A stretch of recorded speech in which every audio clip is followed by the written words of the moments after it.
1988, top 12, not top 10, top 12 albums with an extra because I can. But I had, when I looked at 1988, I was shocked at how many titles I had, considering just after 3 years. And it was probably working toward 40 different albums.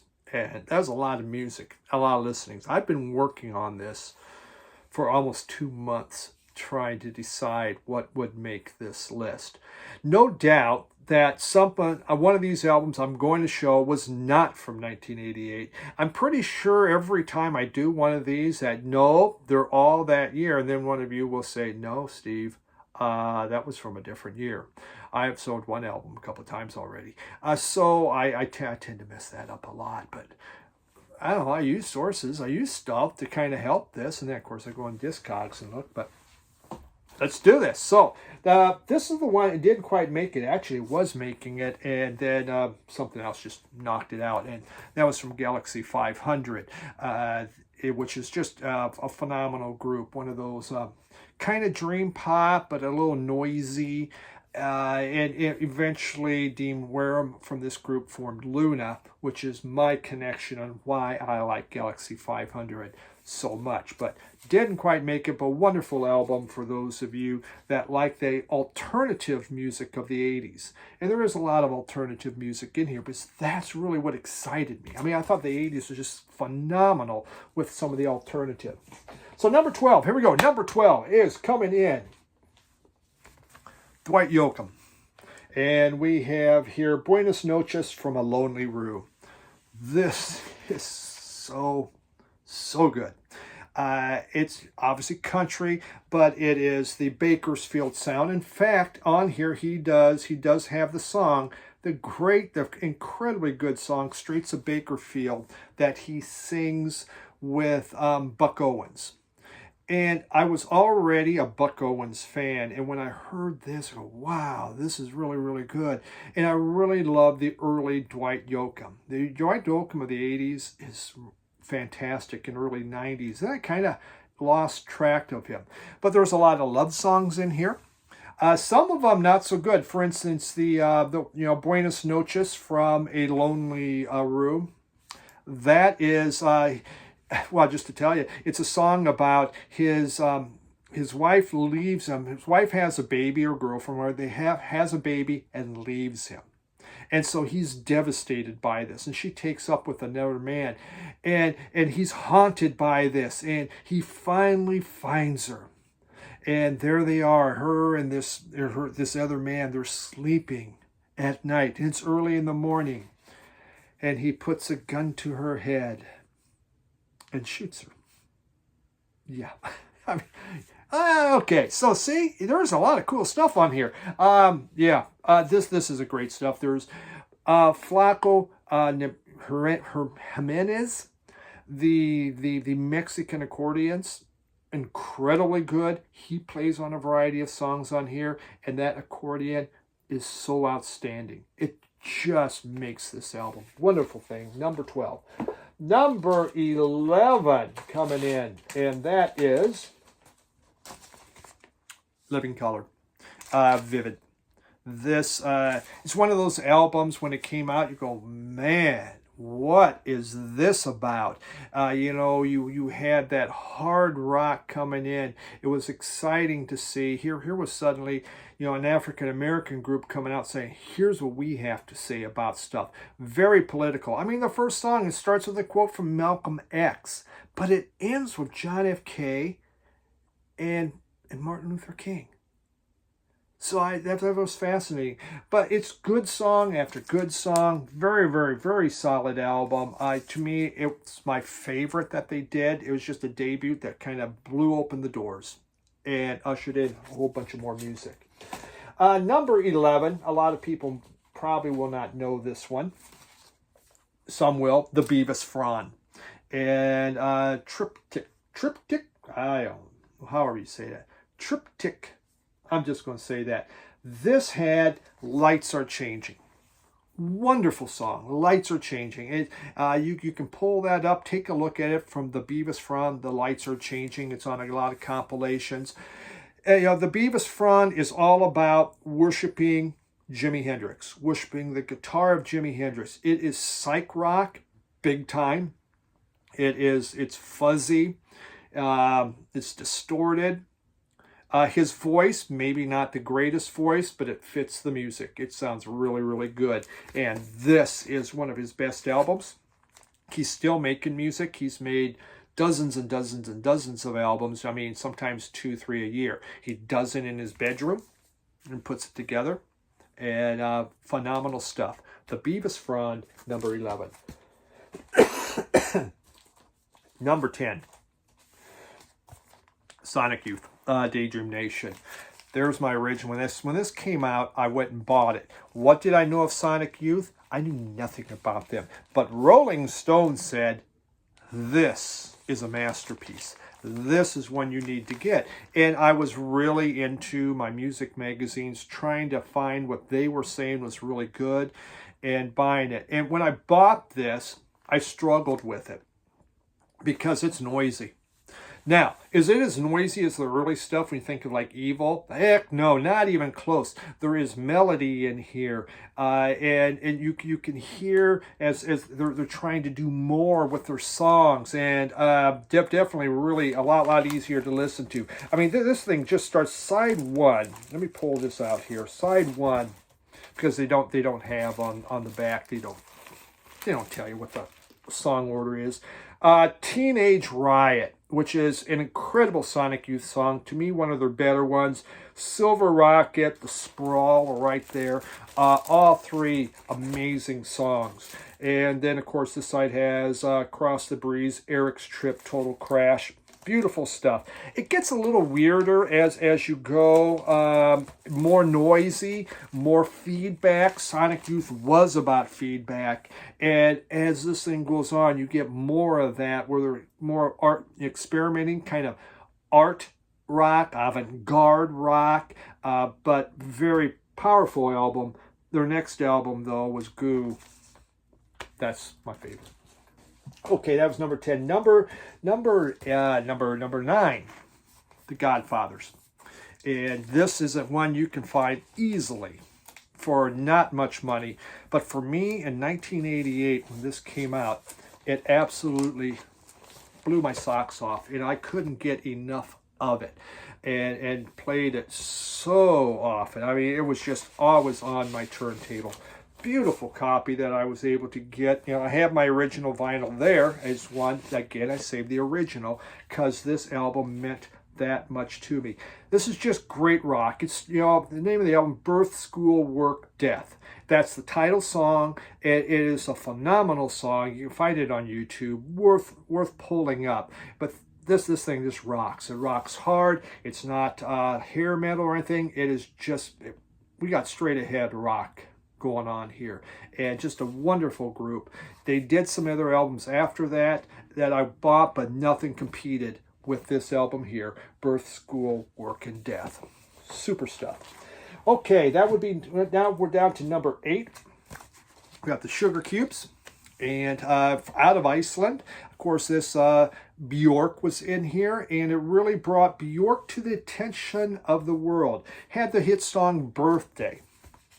It was a hit. For some people, maybe not. I don't know Birthday. But for them, the Sugarcubes, it was. And it is a great song. The whole album, it's quirky. It's Björk in there. But it is more accessible than a lot of Björk albums. Much easier to swallow. It is basic song structure going on here. Just you have the quirkiness of Björk's vocals along with some male vocals. Really great stuff. Super thing, super to get this. This comes in a variety of different colors. So for those of you that like to collect variants of album sleeves or completists, have fun. There's different colors that you can try and pick up. So that was number 8. Number 9. And I got this thing wrapped up in a variety. Oh my God. Oh well. I'll forget it. I'm not going to get it all out. This is the Trinity Sessions. And this came off acoustic, Analog Productions redid this. You know, this is another one. Rolling Stone, when it came out, said, this is one of the most incredible albums, you know, well worth getting. And they were right. I went out and I bought it, and it was absolutely gorgeous. This was done in one day, I think within 8 hours, within a church. And, you know, it was, you know, Margot Timmons and her brother Pete Timmons and Michael Timmons. John Timmons is on here. Let's just say there's Timmons everywhere. Timmons here, Timmons there. It's gorgeous. Their version of Sweet Jane, Lou Reed personally said it's the definitive version of Sweet Jane. And it is. It transports you to another place. The beauty of Margot Timmons' voice. It's slow. It's slow like cough syrup. You know, there is nothing here that's going to, there are no rockers on here. That's not how the Cowboy Junkies play. But it is an absolute gorgeous thing. This is the Trinity Sessions, and well worth buying if you don't have it. Probably most do, because it was one of the best albums from 1988. So I think if we said number 7, we're coming down to number 6. Spaceman 3, the perfect prescription. There's my original that I had. Obviously had to buy a reissue. Not cheap. Spaceman 3 albums. But if I find one, I usually will pick it up. On here, Spaceman 3 were calming down. They were starting, it used to be really loud, layers and layers of feedback. You still have that. And you know, and their melody would be buried. This is quieter, and it's more transcendental, almost. It's going to take you on a trip. Now, of course, they always said their music is music to take drugs by, and they have a point there. I'm sure it works out very, very well. But I liked this. They even did a lot of religious songs, or would talk about God and sing about that. Interesting group. Not for everyone. But this is, I think, very accessible Spaceman 3 album, and it's just wonderful to, when that came out this year. So excited to have it. Of course, they went on, Spiritualized, some other groups. They kept going with some great music, but this was my number 7 for that year. And I think we're doing okay here. You know what? That was probably number 5. 1, 2, 3, 4. That was number 5. See, we miscounted. I do that every time. Doesn't matter. All right. Number 4, the Pixies, Surfer Rosa. Wow, what this thing's like, almost like a perfect record. Recent pickup this year, I found an original of this, and we have the sticker placed just in the right spot there. It's in sealed, so I could pull that off. It's actually kind of cool, but there is definitely softcore porns going on with that. Of course, this has Bone Machine. What more can you ask for? Break My Bodies on here. It's just good song after good song. This is the Pixies coming out and saying, we are a force to be reckoned with. You need to listen to us. Alternative music was being changed, and the Pixies was a big part of it. And they inspired so many people, and this is the album that really, really did it. Surfer Rosa is absolutely an essential album from the Pixies. Number 3. Jane's Addiction, Nothing Shocking. That's my original from back then. But this is an original too. So look at that. When I sell this, the person can get 2 original albums in one cover. This, when I put this on, the very first song, Mountainside. And it was like Led Zeppelin. I mean, really, it is their tribute to Led Zeppelin. I mean, not Mountainside, it was Oceanside. It actually starts with Up the Beach, which is kind of an instrumental, and then comes Oceanside.